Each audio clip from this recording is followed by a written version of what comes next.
মাননীয় সদস্য জনাব মোহাম্মদ ইসরাফিল আলম।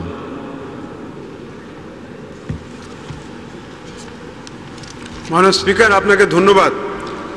আমি আপনার মাধ্যমে মাননীয় গৃহায়ন ও গণপূর্ত মন্ত্রী মহোদয়ের কাছে জানতে চাই, আজকে আমার লিখিত প্রশ্ন 393-এর উত্তরে উনি জানিয়েছেন, 394-এর উত্তরে উনি জানিয়েছেন ইস্পাত প্রকৌশল সংস্থার জায়গা গুলশানে, সেই জায়গাটা ওনার মন্ত্রণালয়ে হস্তান্তর করার পরে উনি 55 জন জোট সরকারের মন্ত্রী এবং এমপিদের নামে প্লট হিসাবে বরাদ্দ দিয়েছেন, যেখানে মান্নান ভূঁইয়া, আলমগীর কবির, ডেপুটি স্পিকার আক্তার হামিদ সিদ্দিকী সহ অনেক বড় বড় মন্ত্রীর নাম আছে, এমপির নাম আছে। এবং আমরা এটাও জানি যাদের নামে বরাদ্দ হয়েছে তাদের জায়গা জমি বাড়িও ঢাকা শহরে আছে।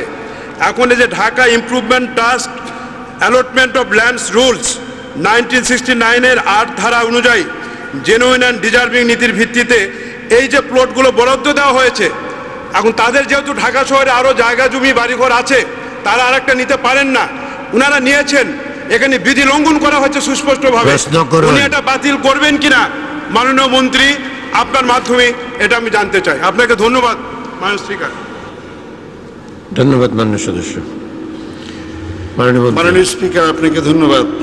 আমি মাননীয় সংসদ সদস্যের প্রশ্নের উত্তরে আপনার মাধ্যমে এই মহান সংসদের প্রত্যেক সম্মানীয় সদস্যের অবগতির জন্য জানাচ্ছি, আমরা শুধু নই, সমগ্র দেশবাসী, বিশ্ববাসী জানেন বিগত 4 দলীয় জোট সরকার দুঃশাসনের নামে কিভাবে দুঃশাসন পরিচালনা করে সমাজ জীবনের প্রতিটি ক্ষেত্রে দুর্নীতি, স্বজনপ্রীতি, লুণ্ঠন, চাঁদাবাজি, মাস্তানি, হত্যা, খুন, ধর্ষণের লীলাভূমিতে পরিণত করেছেন।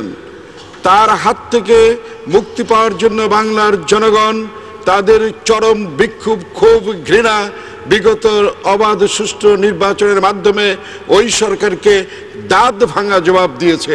তারপরেও যে কোনো অপরাধের, অনিয়মের সুনির্দিষ্ট অভিযোগ থাকলে আমাদের এই সরকার স্বচ্ছতা ফিরিয়ে আনার জন্য দেশে আইন, কানুন, বিধি, নিয়ম, নীতি পুনঃপ্রতিষ্ঠার জন্য যা যা করা দরকার তা করতে বিন্দুমাত্র দ্বিধাবোধ করবে না।